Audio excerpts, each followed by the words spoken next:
Kita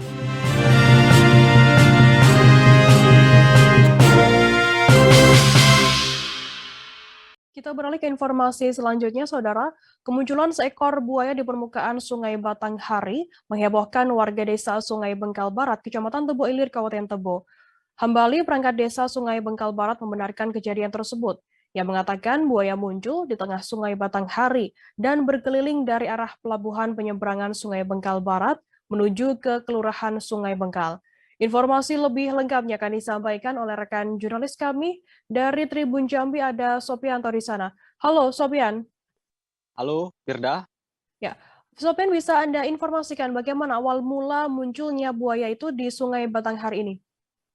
Oke, dapat saya sampaikan seekor buaya yang muncul di permukaan Sungai Batanghari pada Minggu 2 Januari 2022 sekira pukul 12.00. Warga setempat sempat panik pada kemunculan buaya tersebut. Buaya muncul bermula pada arah penyeberangan Sungai Bengkal Barat menuju pelabuhan penyeberangan Kelurahan Sungai Bengkal. Nah, tapi ada yang aneh pada kejadian itu. Buaya tersebut seperti kebingungan, begitu Firda. Berapa jam buaya tersebut muncul di permukaan Sungai Batanghari ini? Baik, menurut keterangan dari perangkat desa Sungai Bengkal, buaya muncul sekitar 2 jam di permukaan Sungai Batanghari terlihat seperti kebingungan, begitu Firda.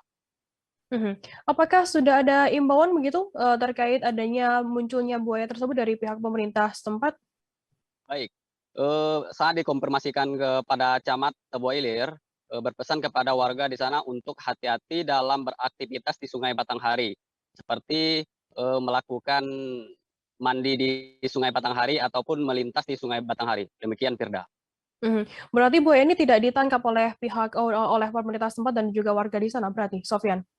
Sampai saat ini belum ada keterangan Firda.